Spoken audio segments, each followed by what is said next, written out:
Da onde vem essa inquietação de fazer a Serrinha, o que se tornou? Serrinha vai fazer 20 anos de festivais, Festival de Artes da Serrinha, que acontece todo julho, e que, claro, que está se adaptando nesse momento de pandemia, não é presencial, algumas coisas acontecem, mas a grande maioria online. Mas é uma experiência de encontro, de criação, a energia da criação está muito presente, todo mundo se sente muito desafiado a criar. É um território muito interessante. E eu queria que o Fábio contasse um pouco, então, dessa experiência e inspirasse todos nós. Bom, boa noite a todos. Prazer estar aqui. Obrigado pelo convite. Benja, Prazer. Célio, Silvana. Me inspirou muito ouvir a Rita falando, né? Porque eu acho que tem muitos assuntos aí. O assunto da natureza é um assunto muito comum nosso. Eu conheci a Rita, inclusive, aqui na própria Serrinha, na época que o Instituto Schumacher utilizava o nosso espaço para fazer as vivências, né, deles.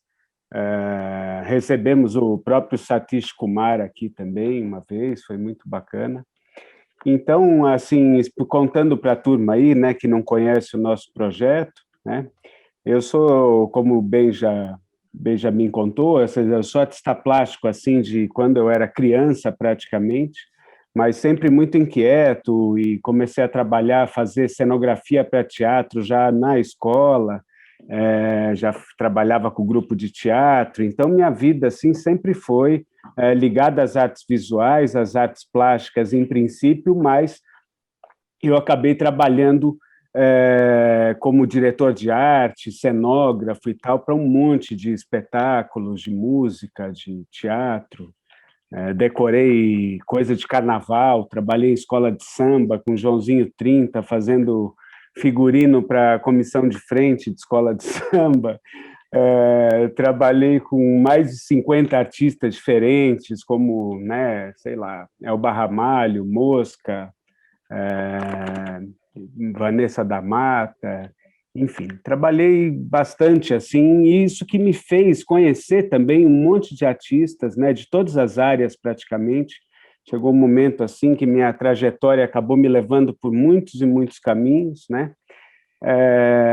E tem essa história desse local, né, que eu frequento desde que eu nasci, que é a Fazenda Serrinha, que era do meu bisavô, que é uma fazenda de 120 anos hoje, né?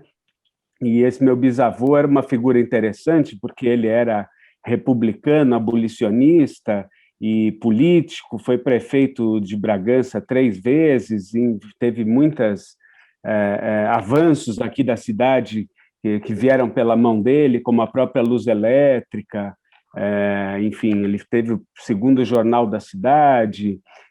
Eu estou até no momento que eu estou pesquisando muito a história desse bisavô, mas era uma pessoa, me parece que meio de esquerda, assim, avançado, e, enfim.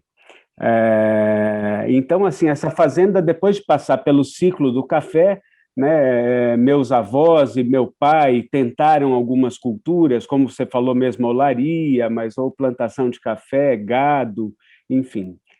Tiveram muitas tentativas depois do café, né? A história do café foi muito bem sucedida desse meu bisavô, mas depois entra em declínio, assim, essas terras por conta depois de estudos também de entender que aquela monocultura, daquela maneira como se plantava café, era o caminho. Né? Hoje, para vocês terem uma ideia, aqui a gente tem agroflorestas, a gente planta no sistema agroflorestal, a Serrinha tem muitos reflorestamentos, nos últimos anos foram mais de 50 mil mudas de árvore que nós plantamos aqui, só do ano passado para esse, 25 mil mudas, né?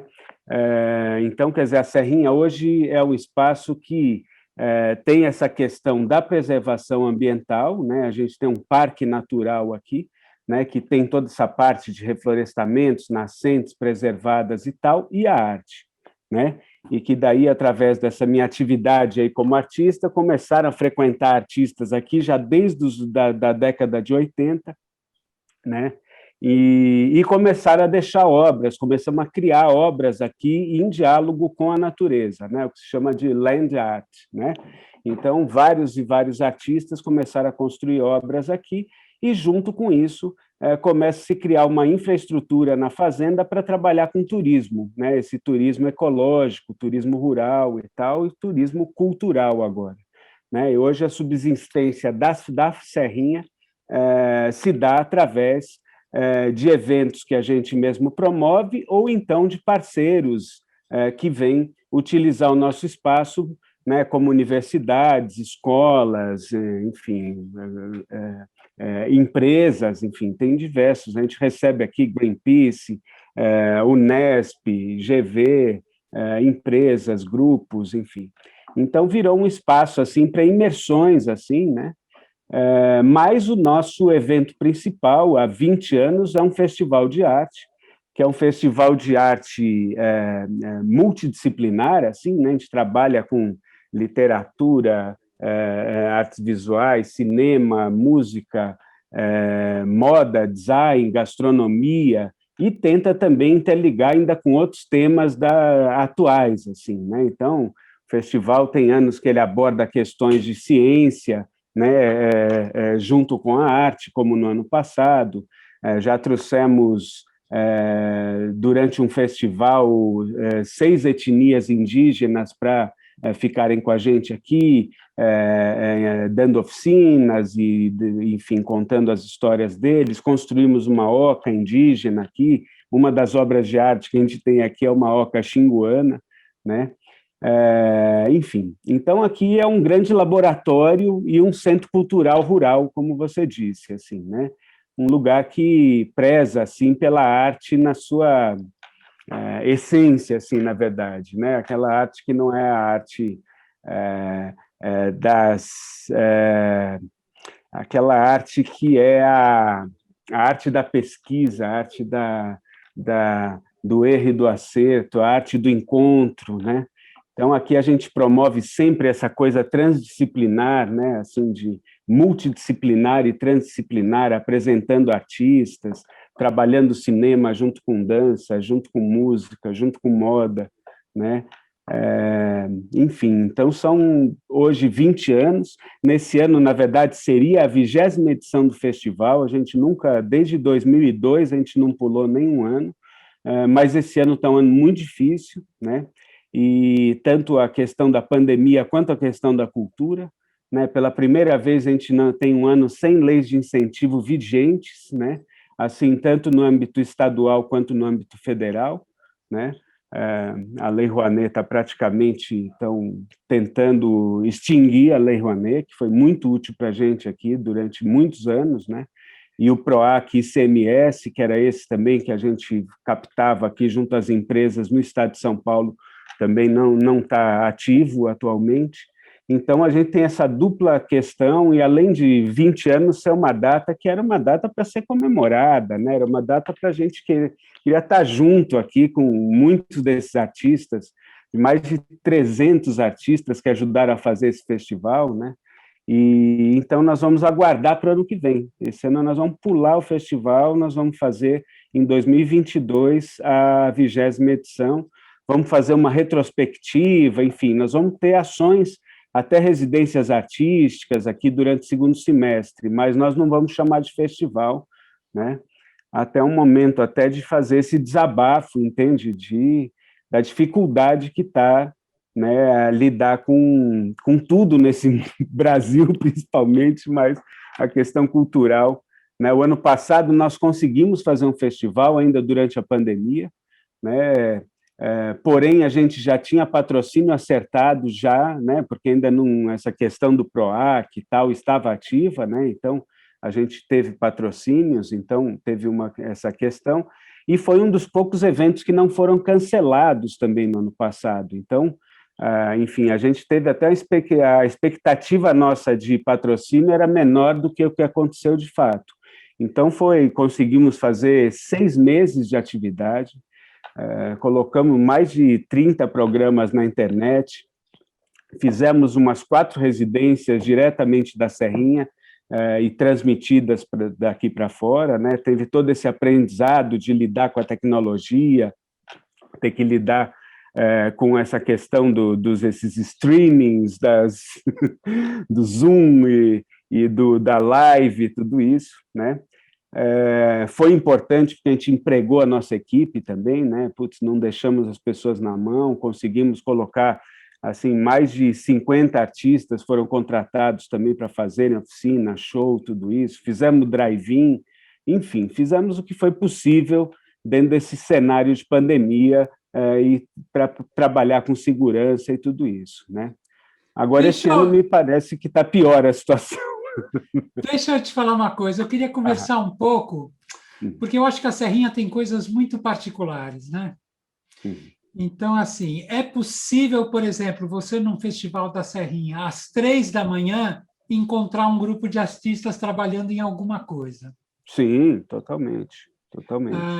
Eu sinto que as pessoas na Serrinha se colocam muito disponíveis para a criação. Como é que você foi gerando isso? Putz, foi a vontade de ter uma situação de ateliê, assim, né? Teve uma coisa, assim, que esse evento foi criado muito da minha cabeça com meu parceiro Carlão aqui, que é um vizinho que tem uma casa de shows aqui na Serrinha, né? O Galpão Busca Vida e tal. Meu irmão, né? Meus parceiros ali de início de festival.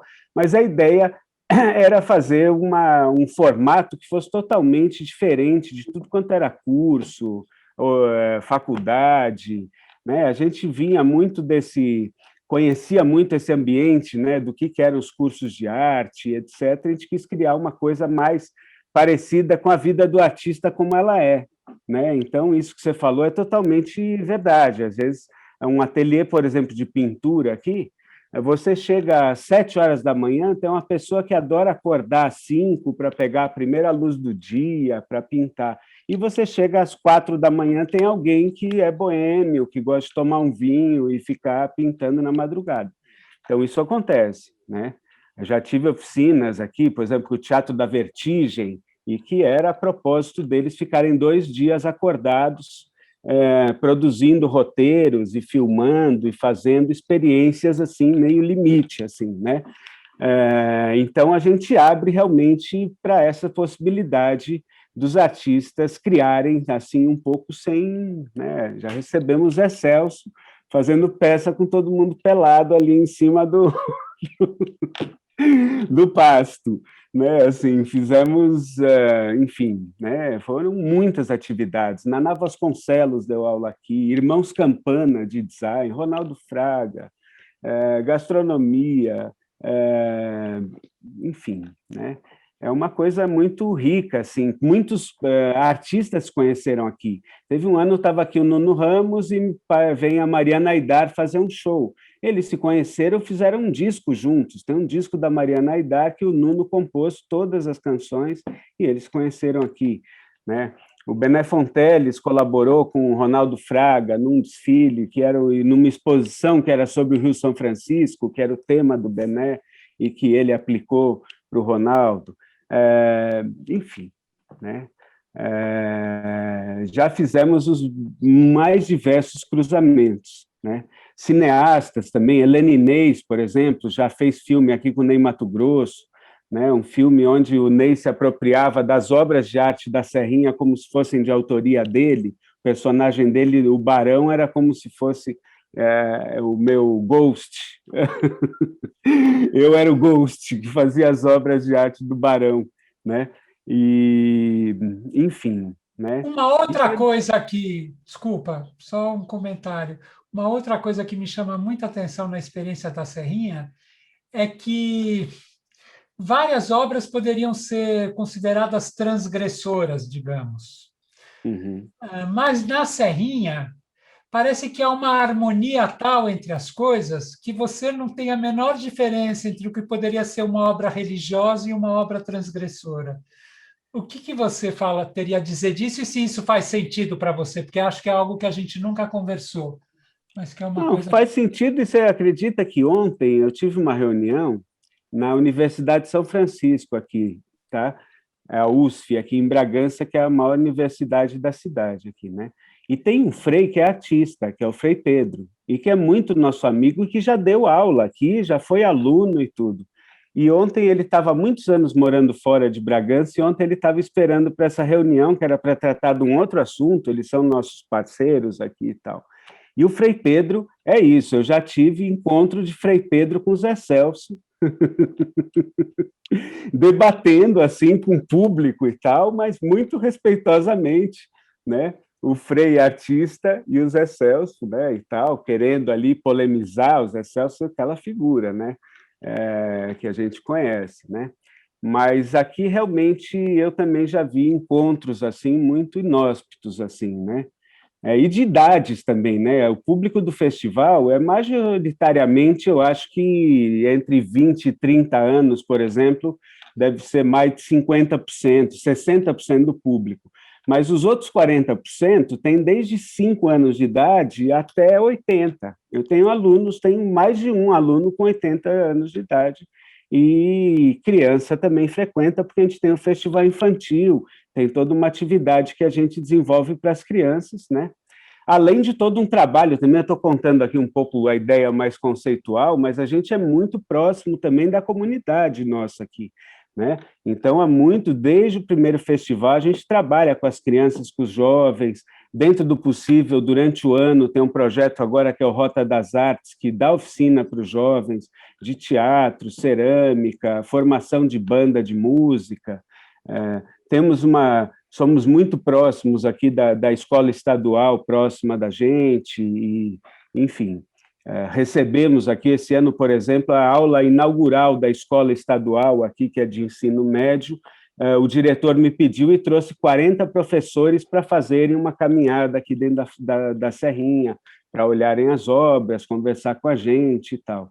Então, é uma coisa muito legal o impacto também que esse nosso projeto já trouxe para essa região, né? O impacto direto e o impacto também da criação de grupos de teatro, de artes visuais, de circo, enfim. Hoje tem uma vida cultural em Bragança que não havia há 20 anos atrás, quando a gente começou o festival, com certeza, né?